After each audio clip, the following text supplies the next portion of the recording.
Hello दोस्तों, फिर से आपका स्वागत है हमारे पीसी स्मार्ट क्लासेज के इस प्यारे से प्लेटफॉर्म पर। ठीक है, आज आप पहली बार आए हो हमारे चैनल पर तो हमारे चैनल को सब्सक्राइब कीजिए, जिससे हमारे वीडियो के आने वाला नोटिफिकेशन सबसे पहले आप तक पहुंच सके। हमने इससे पहले पढ़ा था, इससे पहले पढ़ लिया था हमने वैद्युत द्विध्रुव क्या है और वैद्युत द्विध्रुव आघूर्ण क्या है। अगर आपने इससे पहले वाला लेक्चर अभी तक नहीं देखा है तो उस लेक्चर को जाके देखिए, तभी हम आगे के लेक्चर समझ पाएंगे। अब पढ़ेंगे हम अक्षीय स्थिति के कारण विद्युत क्षेत्र की तीव्रता। किसकी? विद्युत क्षेत्र की तीव्रता किसके कारण? वैद्युत द्विध्रुव के कारण। किसमें पढ़ेंगे हम? अक्षीय स्थिति में। पहले बात आती है कि सर अक्षीय स्थिति क्या होती है। क्या बात आती है कि सर अक्षीय स्थिति क्या होती है? अक्षीय स्थिति। तो पहले एक और बात बता दूं, अक्षीय स्थिति को हम अनुदैर्घ्य स्थिति से भी जानते हैं। अनुदैर्घ्य स्थिति, अक्षीय स्थिति की जगह एग्जाम में अनुदैर्घ्य स्थिति क्या है आ जाए तो वो अक्षीय स्थिति होती है, या फिर गॉस ए के नाम से भी जाना जाता है। इसके दो और नाम है, एक अक्षीय स्थिति के, एक अनुदैर्घ्य स्थिति और एक गॉस ए। तो पहले क्वेश्चन देखो, अक्षीय स्थिति क्या है? किसी वैद्युत द्विध्रुव के कारण अक्षीय स्थिति में किसी बिंदु पर विद्युत क्षेत्र की तीव्रता ज्ञात करनी। क्या करनी है? विद्युत क्षेत्र की तीव्रता। अक्षीय यानी होती है अक्ष पर। किसके अक्ष पर? वैद्युत द्विध्रुव के अक्ष पर। तो पहले हम चित्र बना लेते हैं इसका। इसमें बताएंगे आपको अक्ष कहाँ होता है। पहले किसके कारण कह रहा है? वैद्युत द्विध्रुव के कारण कह रहा है, तो पहले बनाते हैं वैद्युत द्विध्रुव। वैद्युत द्विध्रुव आप जानते हो क्या होता है? वैद्युत द्विध्रुव जानते हो? वैद्युत द्विध्रुव इससे पहले वाले वीडियो में पढ़ाया था हमने। ये भी एक वैद्युत द्विध्रुव होता है जो प्लस क्यू और माइनस क्यू आवेशों से मिलकर बना होता है, और इनके मध्य की दूरी क्या होती है? ओ। और यहाँ से यहाँ मध्य बिंदु क्या होता है? ओ। यहाँ से यहाँ तक की दूरी एल और यहाँ से यहाँ तक की दूरी एल, और पूरे दो ध्रुव की लंबाई कितनी होती है? 2l। पूरे दो ध्रुव की लंबाई कितनी होती है? 2l। तो पूरे दो ध्रुव की लंबाई लिख दी हमने 2l। एक क्या बन गया? वैद्युत द्विध्रुव। इसके कारण हमें तीव्रता निकालनी है। कहाँ? अक्षीय यानी अक्ष पर। अक्ष होता है आगे बढ़ाए गए अक्ष पर। उसी लाइन को हम थोड़ा सा आगे बढ़ा दें तो वो हो जाता है उसका अक्ष। क्या हो जाता है मेरे दोस्त? अक्ष हो जाता है। अक्ष पर कोई बिंदु मान लेते हैं हम P, जिस पर हमें क्या करना है? विद्युत क्षेत्र की तीव्रता ज्ञात करनी है। अब आपको एक और बात बता दूं, किसके कारण निकाले हम? मान के चलो बिंदु ए पर रखे प्लस क्यू आवेश के कारण तीव्रता निकाले, तो प्लस क्यू आवेश के कारण तीव्रता हमेशा लगती है दूर। क्या लगती है? दूर। इसको दे देते हम E1 के नाम से, क्योंकि दो तीव्रता निकालनी पड़ेगी हमको, एक प्लस क्यू आवेश के कारण, एक माइनस क्यू आवेश के कारण। प्लस क्यू आवेश के कारण तीव्रता दूर लगती है और माइनस क्यू आवेश के कारण तीव्रता पास लगती है, यानी इधर लगी। इसको नाम दे देते हैं E2। और बिंदु P है, इसकी दूरी दे देते हैं हम यहां से,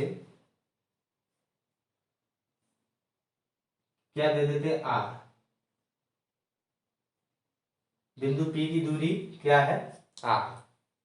तो पहले अक्षीय स्थिति की परिभाषा देख लेते हैं हम।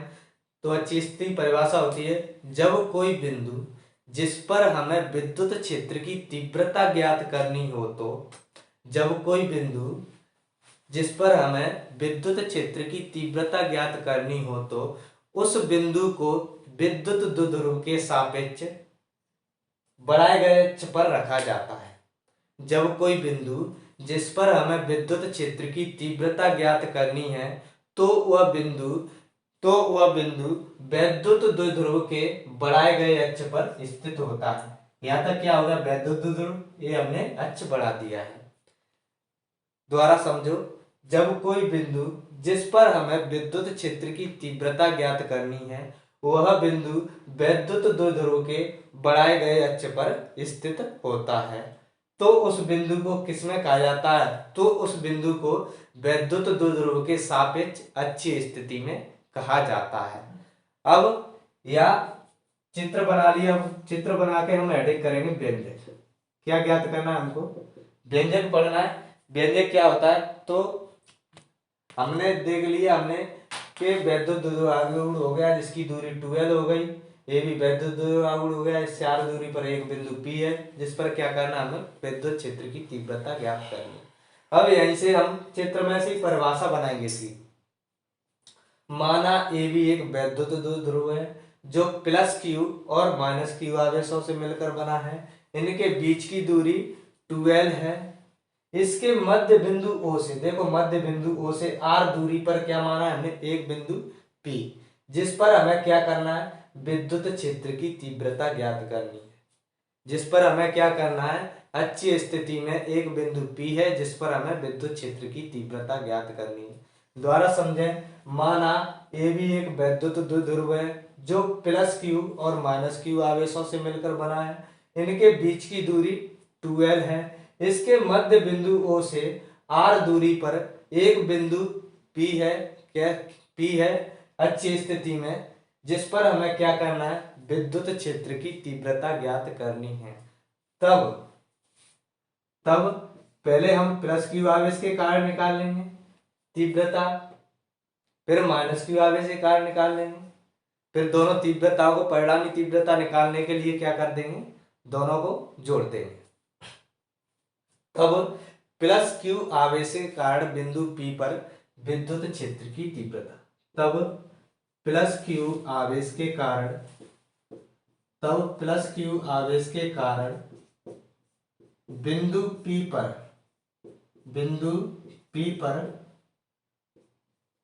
विद्युत क्षेत्र की तीव्रता, बिंदु P पर विद्युत क्षेत्र की तीव्रता। अब किसके, एक आवेश है सिर्फ +q आवेश के कारण निकाल रहे हैं, और +q आवेश के कारण एक बिंदु आवेश के कारण हम तीव्रता पढ़ चुके हैं। इससे पहले वाले लेक्चर है उसमें दिया है, उस लेक्चर को आप पढ़ सकते हो, एक बिंदु आवेश के कारण किसी बिंदु पर विद्युत क्षेत्र की तीव्रता। तो हमने निकाली थी E बराबर 1/4πε0 इंटू Q/r²। ये होती है एक बिंदु आवेश के कारण क्या होती है, तीव्रता। तो हम +q आवेश के कारण बिंदु P पर, इसके कारण इस पर बिंदु P पर तीव्रता निकाल रहे हैं, तो इस तीव्रता को नाम दे देते हम E1, क्योंकि दो तीव्रता निकालनी है हमको। दो तीव्रता है हमारे पास, तो एक E1 मान ली हमने और एक E2। तो +q आवेश के कारण तीव्रता निकालें बिंदु P पर, E1 बराबर क्या रखेंगे, एक बिंदु आवेश कारण क्या होती है 1/4πε0 इंटू Q/r²। E1 बराबर 1/4πε0 इंटू Q/r। r क्या है हमारे पास, r क्या है, मतलब बिंदु Q से निकाल रहे हैं बिंदु P पर, यानी इतनी दूरी क्या है यहाँ से यहाँ तक। r दूरी तो चाहिए हमको, कि जो दूरी पर निकाल रहे हैं, कितनी दूरी पर निकाल रहे हैं वो दूरी भी चाहिए। और अब दूरी कैसे निकालें, देखो दूरी हमेशा मध्य बिंदु से मापते हैं। दूरी कहाँ से मापते हैं, हमेशा मध्य बिंदु से। तो मध्य बिंदु कहाँ है, यहाँ से पूरी दूरी कितनी है बिंदु P तक, r कितनी दूरी है बिंदु P तक, r। हमें दूरी इतनी चाहिए, और यहाँ से यहाँ तक कितनी है, पूरी r में से l घटा देंगे तो इतनी दूरी बचेगी कि नहीं बचेगी। माना कि यहाँ से यहाँ तक बिंदु O से P तक दूरी 10 है, कितनी है, बिंदु O से P तक दूरी 10 है, और बिंदु O से A तक दूरी 3 मान लो, इसको 10 और इसको 3, पूरी दूरी 10 है और इतनी दूरी 3 है। हमको सिर्फ इतनी दूरी चाहिए, कितनी चाहिए, इतनी दूरी। तो 10 - 3 कितनी आ जाएगी, 7। इसी तरह निकाले हम पूरी r में से क्या घटा देंगे, l, r - l, तो इतनी दूरी हमारे पास बच जाएगी। तो यहाँ लिखेंगे आर माइनस एल, इसका वर्ग है तो वर्ग लगा दें। इसको दे देंगे समीकरण नंबर 1। क्या दे देंगे इसको? समीकरण नंबर 2। नहीं देना चाहो तो मत दो, कोई दिक्कत नहीं है। अब प्लस क्यू आवेश के कारण निकल जाएगी। इसी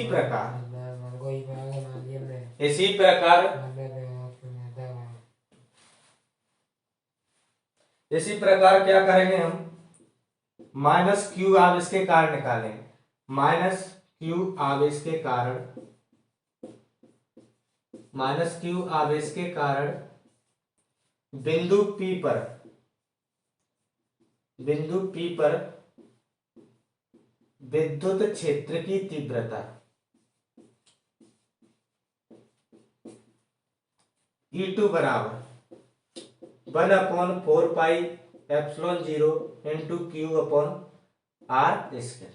अब इसके लिए यार चाहिए हमें E2 के लिए। किसके कारण निकाल रहे हैं? माइनस क्यू आवेश के कारण बिंदु P पर। तो यहां से यहां तक दूरी चाहिए हमको। कहां से? यहां से यहां तक। तो माना हमने बिंदु O से ही मापेंगे। बिंदु O से यहां तक दूरी कितनी? R, और यहां से यहां तक L। तो R प्लस L दोनों को जोड़ देंगे तो कुल दूरी हो जाएगी इसकी। माना ये 10 है, इसको हमने द्वारा से मान लिया 3। 10 में 3 जोड़ेंगे तो यहां से यहां तक पूरी दूरी कितनी हो जाएगी? 13। 10 प्लस 3 करेंगे तो कितनी दूरी हो जाएगी? पूरी 13। इसी प्रकार क्या करेंगे? दूरी को हम R और प्लस L, तो यहां से यहां तक पूरी दूरी हो जाएगी। समझ में आई बात कि नहीं है? पूरी दूरी कितनी हो जाएगी? तो हम लिख सकते हैं E2 बराबर 1/4πε0 into q upon r plus L का होल स्क्वायर। अब क्या तीव्रता निकले आए? E1 और E2। परिणामी तीव्रता, कुल तीव्रता निकालेंगे तो हम E1 E2 को जोड़ देंगे। अतः बिंदु P पर परिणामी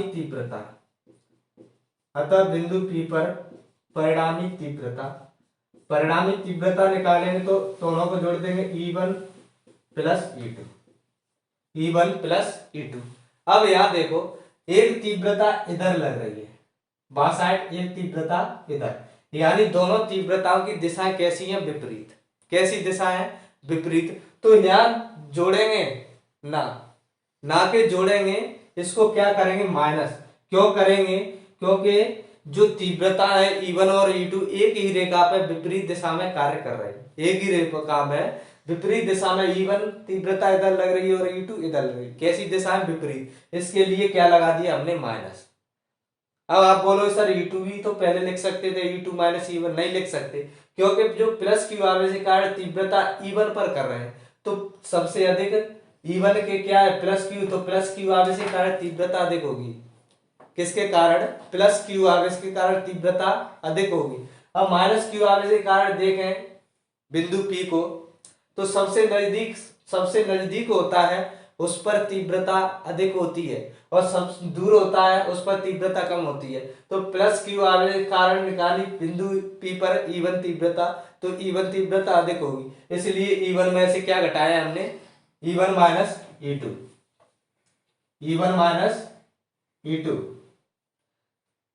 E बराबर, E1 का मान क्या है?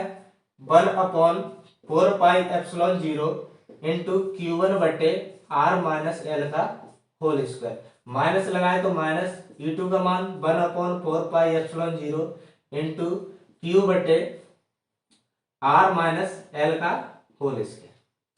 अब देखो ऊपर से क्या कॉमन आ जाएगा? Q। दोनों में से क्या आ रहा है पहले से लिख लो, 1/4πε0 इंटू, और क्या आ रहा है ऊपर से? Q। अब बचेगा क्या? ऊपर कुछ नहीं बचेगा, तो 1 बटे नीचे क्या बचेगा? R माइनस एल का होल। ये तो कॉमन आ गया, बचेगा क्या? R माइनस एल का होल स्क्वायर। माइनस लगाए माइनस, इधर से क्या बचेगा? ये भी कॉमन आ गया, R माइनस, या प्लस है, सॉरी, या माइनस है, ये इधर प्लस है, इधर प्लस और यहाँ माइनस। E1 का मान, E1 में माइनस है और E2 में क्या है? प्लस है। तो इधर क्या बचेगा? R माइनस है, और इधर क्या बचेगा? 1 बटे आर माइनस एल का आर प्लस एल का होल स्क्वायर, और इसको कर देंगे बंद। बोलो यहां तक समझ में आया कि नहीं आया? यहां तक समझ में आया कि नहीं आया? आप स्क्रीनशॉट लो जिससे हम आगे बढ़ाएं। ले लिया? चलो ठीक है, आगे बढ़ते हैं। इधर से साफ कर देते हैं हम।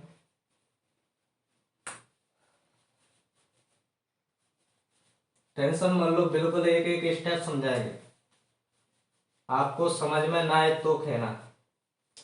देखो यहां से, अब देखो तो तीन सूत्र पुट करने पड़ेंगे हमको इसमें, और वो सूत्र आपको इधर लिख देते हैं। आप पढ़ के आए हो 10th में। देखो, एक होता है सूत्र ए वर्ग माइनस बी वर्ग बराबर ए माइनस बी और ए प्लस। एक बार माइनस में लिखते हैं, एक बार प्लस में। और दूसरा सूत्र होता है ए प्लस बी का होल स्क्वायर। इसका सूत्र क्या होता है? A square plus b square plus 2ab। एक माइनस वाला होता है ए माइनस बी का whole square, a square plus b square, इसमें माइनस होता है 2ab। ये तीनों सूत्र इसमें पुट करे जाएंगे। देखो, ई बराबर 1/4 pi epsilon 0 into Q. 1/4 pi epsilon 0 into Q. इससे अभी कुछ नहीं करना है, लास्ट तक हम बताएंगे जब करना कोष्टक में। अब देखो, आर माइनस एल का whole square R plus L का होल स्क्वायर, एलसीएम लेंगे तो क्या आएगा? यही आएगा, आर माइनस एल का होल स्क्वायर और आर प्लस एल का होल स्क्वायर।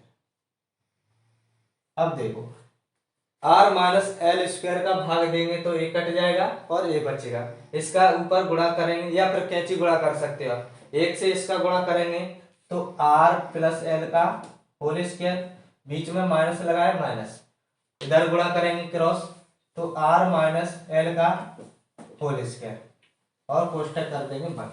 आगे देखो, ई बराबर 1/4 पाई एप्सिलॉन 0 इंटू क्यू। इसका कोष्टक खोलेंगे क्या? आर प्लस एल का होल स्क्वायर। ये वाला सूत्र लगेगा ए प्लस बी का होल स्क्वायर। ए की जगह पे क्या है? आर, बी की जगह पे एल। तो हम ए का स्क्वायर यानी आर का स्क्वायर प्लस एल का स्क्वायर प्लस 2rl, बीच में माइनस लगाए माइनस। अगर कभी भी कहीं कोष्टक खोलना है माइनस वाला, तो माइनस लगी है तो पहले कोष्टक लगाओ। आर वर्ग माइनस एल वर्ग, आर वर्ग प्लस एल वर्ग माइनस 2rl, यही होता है। ए वर्ग बी वर्ग माइनस 2ab 2rl अपॉन पूरे बटे में क्या है? आर माइनस एल और आर प्लस एल क्या है, यानी ए माइनस बी और a plus b, r minus l और आर प्लस एल। पूरे को ऐसे इकट्ठा करके रख दें, आर वर्ग माइनस एल वर्ग, इसका आर वर्ग माइनस के एल वर्ग, और पूरे का क्या है? होल वर्ग। अब देखो आगे, ई बराबर 1/4 pi epsilon 0 into Q, R वर्ग प्लस एल वर्ग प्लस 2rl। अभी जैसा का तैसा रख रहे हैं माइनस। अब कोष्टक खोलें, माइनस से कोष्टक खोलेंगे तो प्लस वाला माइनस का आर वर्ग माइनस एल वर्ग, ये प्लस माइनस वाला काय का हो जाएगा? प्लस का, plus 2rl upon are square plus L square का होल स्क्वायर। अब देखो, आर वर्ग माइनस प्लस का कट जाते हैं, एल वर्ग प्लस का एल वर्ग माइनस का कट गए, बचा क्या? 2rl कितने हो जाते हैं? 4rl। 1/4 pi epsilon 0 into Q और इंटू में क्या आ जाता है? 4rl। 2rl क्या है कर दिया हमने, जोड़ दिए, कितने rl हो जाएंगे फिर? 4rl बटे में क्या है? आर वर्ग प्लस एल वर्ग का होल स्क्वायर। अब देखो, ये 4rl है ना, 4rl है ना, इसको ऐसे लिख सकते हैं कि हम 2q sorry 2R into 2L। इससे लिख सकते हैं इसको 4RL को, बिल्कुल लिख सकते हैं, क्योंकि गुणा करेंगे तो यही आ जाएगा, 2 दूनी 4 और R है, 2 दूनी 4 और R है, 4RL को तो तोड़ा हमने 2R इंटू 2L में, तो हम लिख सकते हैं E बराबर 1/4πε0 इंटू Q इंटू 2L, पहले लिख दो इसको, इंटू 2R बटे में R square plus L square का होल स्क्वायर। अब आपको पता है Q इंटू 2L क्या होता है, वैद्युत द्विध्रुव आघूर्ण होता है Q इंटू 2L, तो Q इंटू 2L की जगह P रख सकते हैं 1/4πε0 इंटू, इसकी जगह क्या रखेंगे हम, P और इंटू R, 2R है तो 2R बटे में R वर्ग प्लस L वर्ग का whole square, P into 2R। यहां तक समझ में आ गया। अब बढ़ेंगे आगे, अभी पूरा हुआ नहीं है पर बिल्कुल सरल है।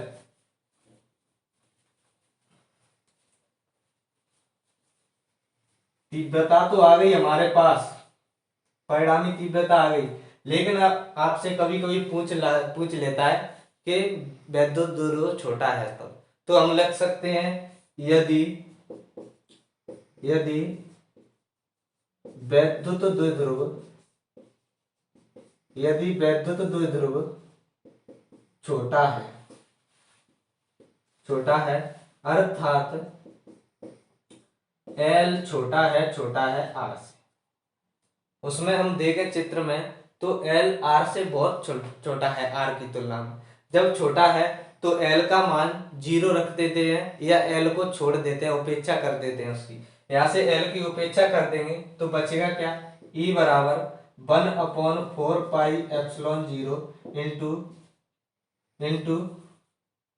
P इंटू 2R बटे क्या बचेगा, R स्क्वायर का होल स्क्वायर। E बराबर 1/4πε0 इंटू P इंटू 2R, इसकी घात कितनी हो जाएगी, R पे घात 4, 2 दूनी 4, एक R से एक R कट जाएगी। E बराबर क्या रहेगा 1/4πε0 इंटू 2 का P से गुणा करेंगे 2P बटे R पे घात कितनी बची 3, और इसका मात्रक क्या होता है मेरे दोस्त, न्यूटन प्रति कूलम। ये होता है अच्छी स्थिति में व्यंजक, क्या होता है अच्छी स्थिति में विद्युत क्षेत्र की तीव्रता के लिए व्यंजक। बोलो समझ में आया कि नहीं, समझ में नहीं आया है तो जो लाल वाली पट्टी चल रही है ना, इसको इस पे टैप करके दबा के पीछे की तरफ खींच दो, सॉरी आगे की तरफ, जहाँ से स्टार्ट से चल रहा है उधर खींच दो, दोबारा से रिपीट हो जाएगा आपके लिए, फिर दोबारा से कोई दिक्कत नहीं आएगी। वैसे समझ में आ गया, हमने एक एक स्टेप बताया बढ़िया तरीके से, एक एक स्टेप बताया, वैसे समझ में आना चाहिए।